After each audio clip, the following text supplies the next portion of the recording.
Bismillahirrahmanirrahim. Assalamualaikum warahmatullahi wabarakatuh. Alhamdulillah, alhamdulillahirabbil alamin. Wa bihi nasta'inu ala umuri dunya waddin. Wassalatu wassalamu ala asrofil anbiya'i wal mursalin sayyidina wa maulana Muhammadin wa ala alihi wa sahbihi ajma'in. Amma ba'du. Bismillahirrahmanirrahim. Bismillahi ma sya'allah la yasruqu khairan illallah. Bismillahi ma sya'allah la yasrifu su'an illallah. Bismillahi ma sya'allah ma kana min amadin faminallah. Bismillahi ma sya'allah wa la hawla wa la quwata illa billahil aliyil adhim. Qala musannifu rahimakumullah wa nafa'na bihi wa ulumihi fid dharaini amin.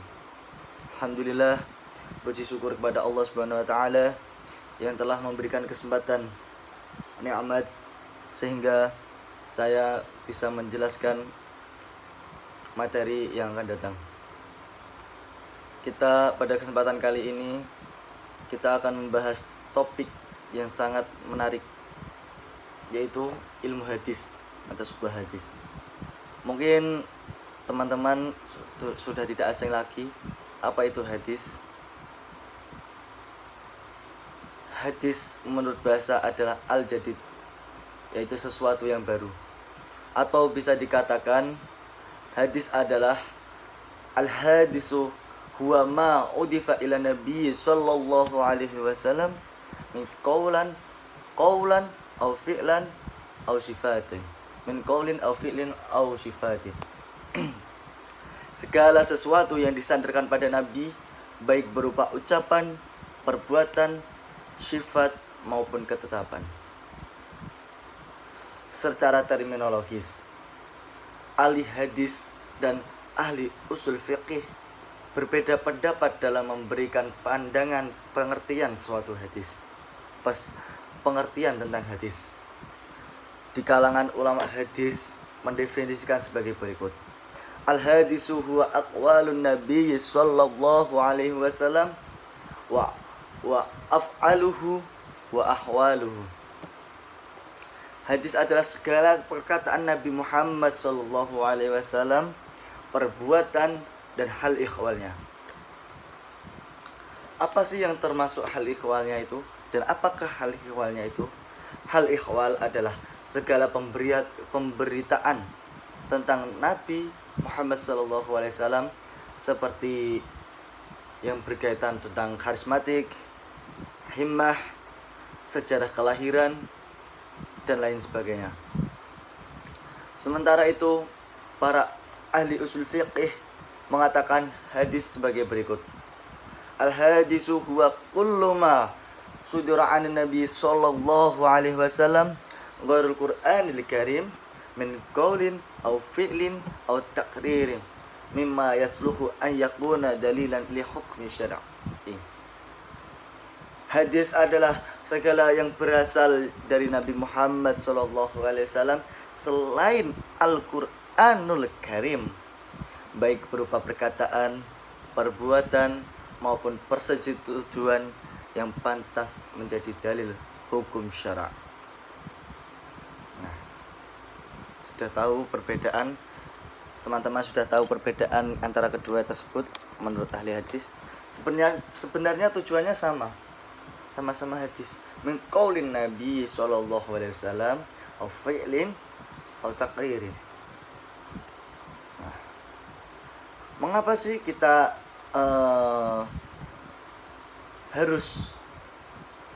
mengapa kita kok harus paham hadis? Mengapa kita perlu mempelajari hadis? Ya, karena hadis memiliki kedudukan yang sangat penting, yaitu menjadi sumber hukum dan pedoman hidup utama setelah Al-Quran. Nah, hal ini telah ditegaskan oleh Nabi Agung, Nabi besar Nabi Muhammad sallallahu alaihi wasallam dalam sabdanya, yaitu qala Nabi sallallahu alaihi wasallam, taraktu fikum amrayni, dua perkara, lan tadillu ma tamassaktum bihima kitaballahi wa sunnatar rasul. aku telah meninggalkan kepada kamu dua perkara. Jika kamu berpegang pada dua ini, tidak akan sesat. Kamu tidak akan sesat selama berpegang kepada keduanya, yaitu kitabullahi wa sunnatur rasul. Hadis riwayat Malik, Al-Hakim dan Al-Baihaqi dan lain sebagainya. Oleh karena itu, memahami hadis adalah suatu kunci untuk memahami Islam secara utuh. Nah, nanti kita akan bahas di contoh. Sabar. Kali ini saya akan mengajak teman-teman untuk mempelajari sedikit saja, tidak banyak, tentang struktur hadis. Dan nanti kita akan bedah bersama secara langsung, biar saya dan teman-teman bukan sekedar paham teori, namun langsung bisa mengimplementasikan ilmu tersebut. Yang pertama, yang paling mendasar di dalam suatu hadis adalah struktur hadis. Rangkaian sebuah hadis, struktur hadis. Struktur hadis berisi tentang sanad, matan, dan rawi. Nah, apakah ketiga ini? Nah, setiap hadis yang sampai kepada kita itu memiliki struktur yang sangat kokoh, terdiri dari 3 bagian tersebut. Komponen-komponen utamanya yaitu yang pertama adalah sanad, isnad. Sanad secara bahasa adalah sandaran. Sanad di ilmu hadis ini adalah rantai nama-nama orang yang meriwayatkan hadis. Jadi sanad adalah orang ila Nabi sallallahu alaihi wasallam. Orang yang meriwayatkan hadis mulai dari perawi terakhir seperti Imam Bukhari hingga kembali kepada sumber aslinya ila Nabi sallallahu alaihi wasallam. Nah, yang kedua yaitu matan. Matan secara bahasa adalah punggung jalan atau tanah yang keras dan tinggi. Matan ini di dalam suatu ilmu hadis adalah suatu isi dari hadis tersebut. Yang ketiga adalah perawi. Perawi adalah orang yang meriwayatkan hadis. Rawi adalah individu yang menerima hadis dari gurunya, gurunya dari gurunya, gurunya dari guru-gurunya, guru-gurunya, dari tabi ila Rasulullah sallallahu alaihi wasallam. Yang mana gurunya itu menyampaikan kepada muridnya hingga akhirnya dicatat dalam kitab. Nah, kalau teman-teman mungkin sudah paham antara 3 tersebut.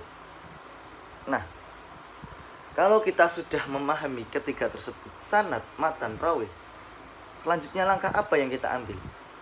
Yaitu kita mengetahui kualitas suatu hadis. Nah, apakah rawinya itu sudah rawinya itu matanya itu berisi sudah baik atau lain sebagainya.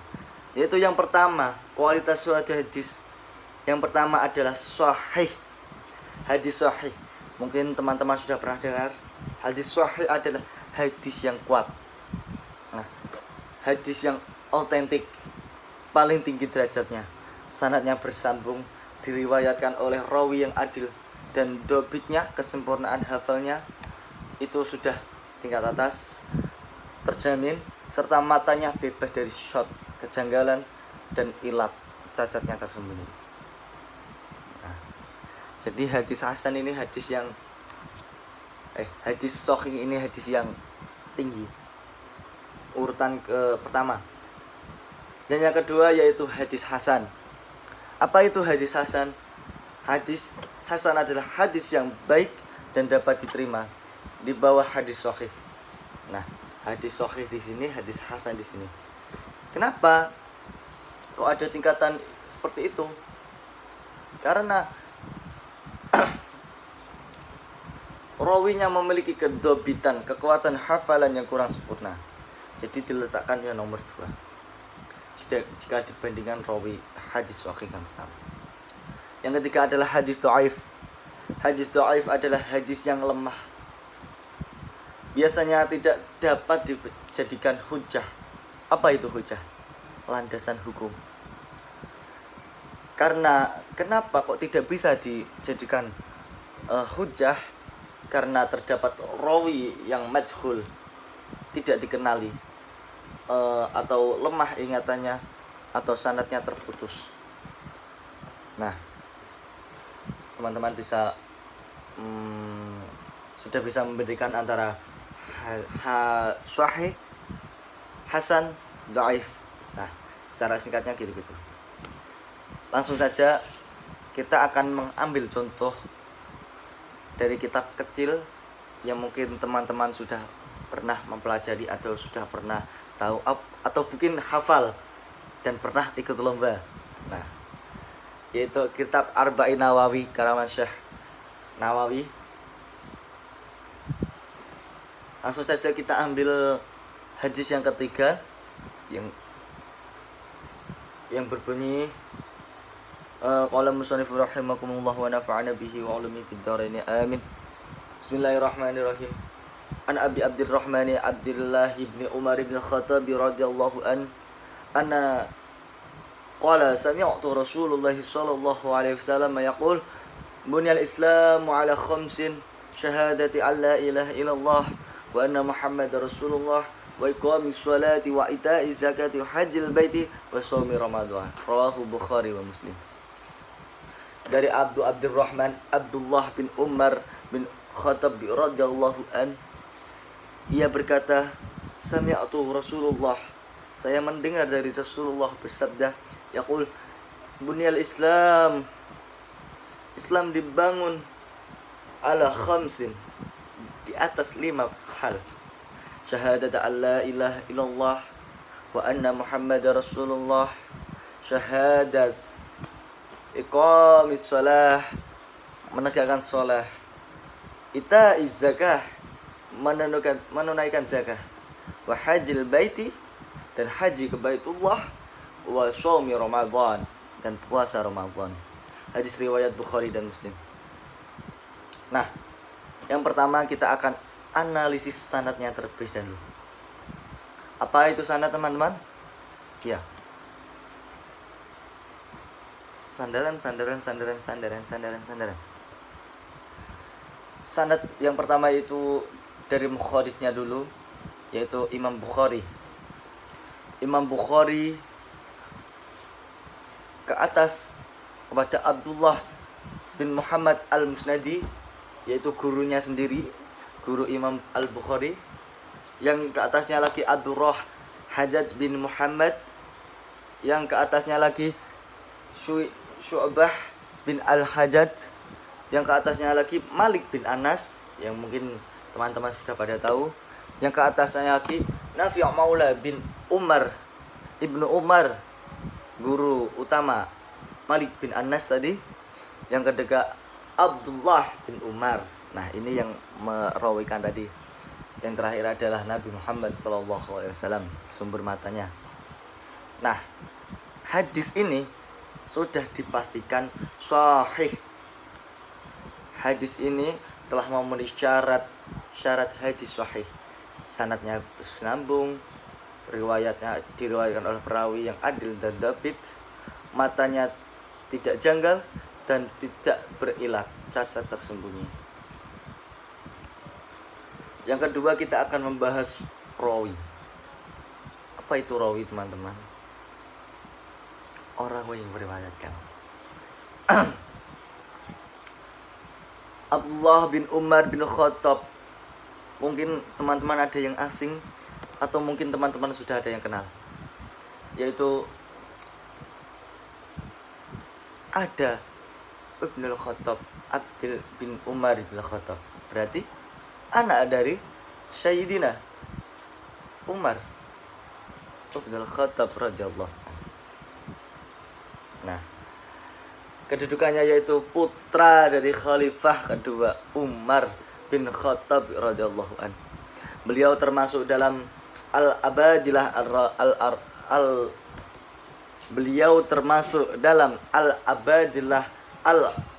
al-arba'ah Beliau adalah sahabat yang sangat teguh memegang sunnah Nabi. Beliau adalah orang yang mendengar langsung matan ini dari Nabi Muhammad sallallahu alaihi wasallam. Nah, mungkin teman-teman baru saja mendengar apa itu al-abadilah al-rabi'ah, al-arba'ah.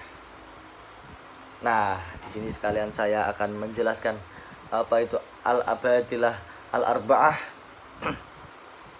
Al-abadilah al-arba'ah itu adalah 4 Abdullah dari kalangan sahabat yang menjadi rujukan ilmu hadis. Yang pertama adalah Abdullah bin Umar, putra dari Khalifah Umar bin Khattab, yang tadi merawikan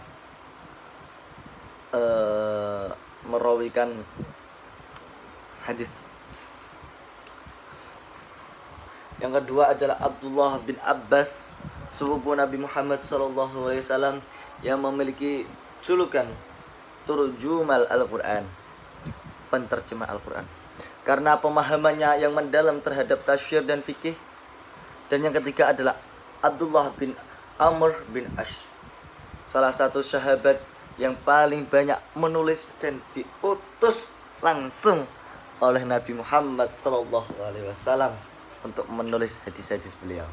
Nah, yang keempat adalah Abdullah bin Zubair, cucu dari Abu Bakar As-Siddiq radhiyallahu anhu dan putra dari Zubair bin Awam.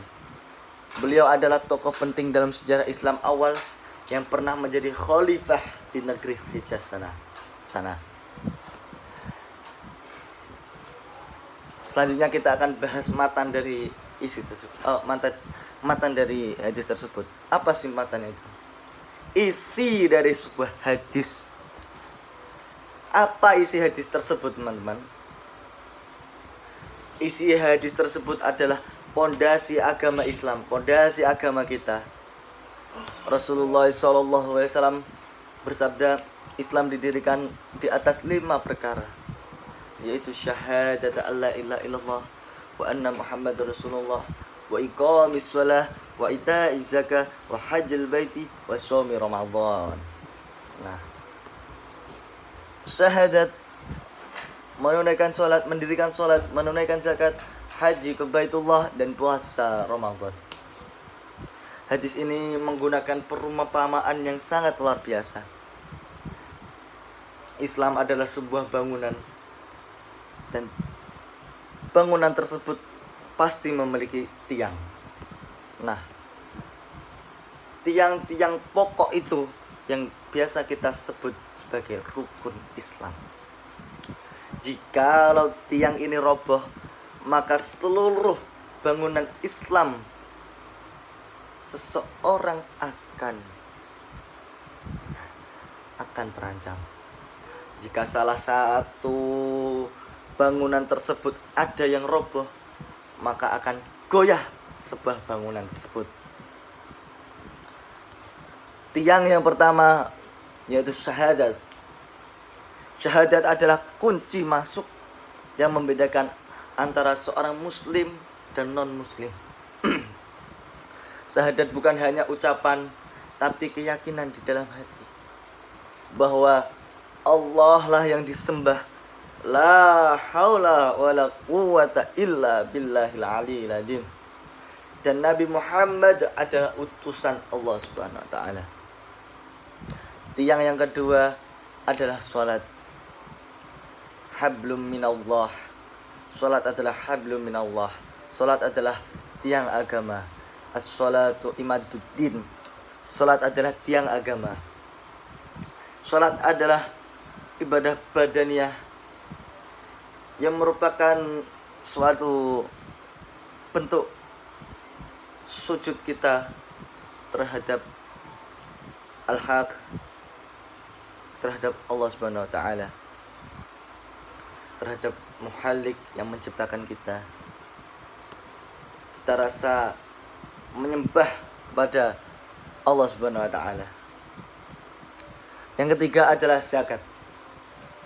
Zakat ini adalah ibadah amaliyah harta. Jika sholat mengurus hubungan kita dengan Tuhan, hablum minallah, maka zakat ini adalah hubungan kita sesama manusia, hablum minannas. Zakat adalah cara Islam memastikan adanya pemerataan rezeki dan keadilan sosial. Nah, jadi di Islam itu adalah saling peduli terhadap saudara-saudara. Tiang yang keempat adalah puasa. Yang kelima adalah haji. Puasa adalah menahan diri dari hawa nafsu makan, hawa nafsu yang lainnya.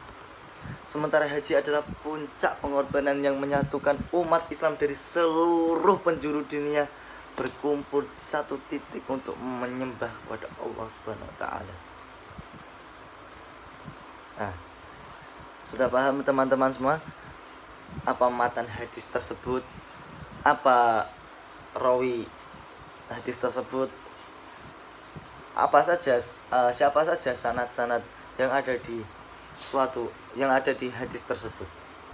Nah, mungkin teman-teman belum cukup, saya beri contoh lagi, yaitu hadis yang keberapa itu yang mengatakan An Ibni Abbas radhiyallahu anna Rasulullah sallallahu alaihi wasallam qala inna Allah tazawwaja li an ummati al-khata'a wa nisyana wa maqtuqrihuma alaihi al-hadisu hasan rawahu Ibnu Majah wa Baihaqi wa ghairuhuma. Dari Ibnu Abbas radhiyallahu anna Nabi sallallahu alaihi wasallam, sesungguhnya Nabi Muhammad sallallahu alaihi wasallam bersabda, sesungguhnya Allah mengampuni umatku untukku. Yaitu apa? Kekeliruan, lupa, dan apa yang dipaksa kepadanya. Hadis hasan rawahu Ibnu Majah, Al-Baihaqi dan lainnya. Kita akan bedah hadis ini. Kelihatannya menarik. Kita mendapatkan pembelaan. Yang pertama adalah rawi. Siapakah rawi hadis yang tadi saya sampaikan itu? Benar teman-teman, Ibni Abbas radhiyallahu an. Nama asli beliau adalah Ibnu Abbas radhiyallahu an, dikenal sebagai turjumal Al-Quran, yang saya awal tadi sepil,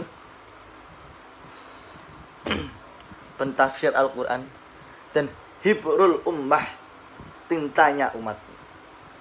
Beliau adalah sepupu Nabi Muhammad SAW dan termasuk kepada kelompok Al-Abadilah Al-Arba'ah. Apa tadi teman-teman? Al-Abadilah Al-Arba'ah? Betul sekali. Dikenal karena keilmuan dan kepemahaman fikihnya yang sangat mendalam. Lanjut, siapakah mukharrijnya? Mukharrij dari hadis di atas tadi yaitu rawahu Ibnu Majah wa Baihaqi. Jadi sudah jelas siapa tadi? Ibnu Majah dan Baihaqi. Hadis ini diriwayatkan oleh Imam Ibnu Majah dalam kitabnya Sunan Ibnu Majah dan Imam Al-Baihaqi dalam Sunan Al-Bukhari, Sunan Al-Kubra. Maaf. Yang terakhir kita yang kedua kita membahas sanad. Sanad itu apa tadi teman-teman? Nah,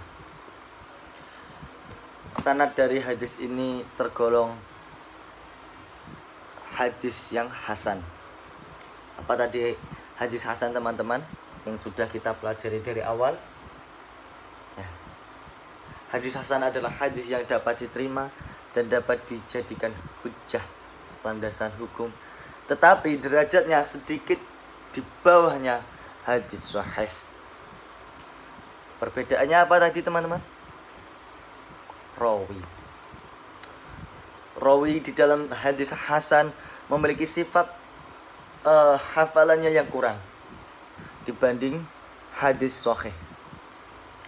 Meskipun mereka dikenal dengan adil, sanadnya bersambung, meskipun hasan, hadis ini diterima. Meskipun hadis ini hasan, teman-teman, hadis ini diterima secara luas oleh ulama karena didukung oleh banyak dalil Al-Quran dan hadis lainnya sebagai penguat, sehingga maknanya disepakati sebagai prinsip syariat. Kok kenapa hadis tersebut tergolong hasan? Ya tadi teman-teman, rawinya.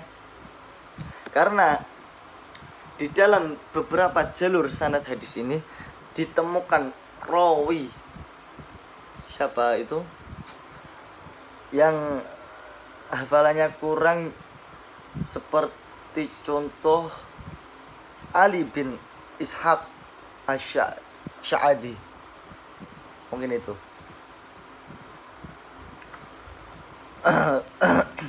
Beliau terkadang mengalami kekeliruan kecil dalam menghafal hadis atau akurasi pencatatannya kurang spesifik. Yang terakhir adalah matan. Matan apa teman-teman? Isi dari sebuah hadis. Matan ini memuat 3 kondisi di mana seseorang dimaafkan dari dosa atau hukuman atas tindakannya. Innallaha tazawwajali, sesungguhnya Allah mengampuni, memaafkan umatku. Makna ini adalah karunia khusus dari Allah kepada umat Nabi Muhammad SAW. Jikalau umat-umat sebelumnya untuk mendapatkan tobat dari Allah, untuk mendapatkan pengampunan dari Allah, itu harus saling membunuh, itu harus diazab pedih, ditumplekkan buminya, bleng. Tapi kita sebagai umat Nabi Muhammad SAW mendapatkan karunia, mendapatkan mengabaikan pengapura, yaitu hal yang dapat dimaafkan. 3 hal yang dapat dimaafkan, yaitu yang pertama al-khata', keliru atau tidak sengaja melakukan larangan syariat tanpa bermaksud melakukannya, atau melakukan perbuatan yang diniatkan sebagai ketaatan namun ternyata keliru. Seperti contoh kita meminjam pensil teman untuk menulis sebuah hadis, namun di sela menulis hadis tersebut pulpen tersebut patah, tak. Nah, itu yang disebut al-khata', tidak sengaja. Apakah ini dimaafkan oleh Allah dengan syarat kita meminta maaf kepada teman kita. Nah, yang kedua, an-nisyan, lupa. Al-insanu khata' wa nisyan. Manusia adalah tempatnya salah dan lupa. Meninggalkan kewajiban syariat karena lupa, bukan karena sengaja. Bukan karena sengaja memalaikannya. Contohnya, lupa membaca niat puasa, lupa rukun sholat, lupa makan minum saat berpuasa karena lupa. Lupa karena memiliki tanggungan mengajar. Nah, itu bisa jadi. Yang terakhir adalah matruk rihu alih, melakukan larangan syariat karena diancam atau dipaksa, yang mengakibatkan hilangnya pilihan. Contohnya kita dipaksa mengucapkan kata kekufuran. Mohon maaf, tadi ada kendala sedikit dari HP-nya yang tiba-tiba lowbat dan tidak bisa meluruskan. Dan cukup sekian. Mungkin teman-teman sudah paham apa itu sanad, apa itu rawi, apa itu matan, dan teman-teman bisa mengimplementasikan ini termasuk hadis hasan, ini termasuk hadis sahih, ini termasuk hadis dhaif. Mungkin itu saja yang dapat saya sampaikan. Kurang lebihnya saya mohon maaf sebesar-besarnya. Wabillahi taufik wal hidayah waridha wa inayah. Ihdinas syiratal mustaqim. Wassalamualaikum warahmatullahi wabarakatuh.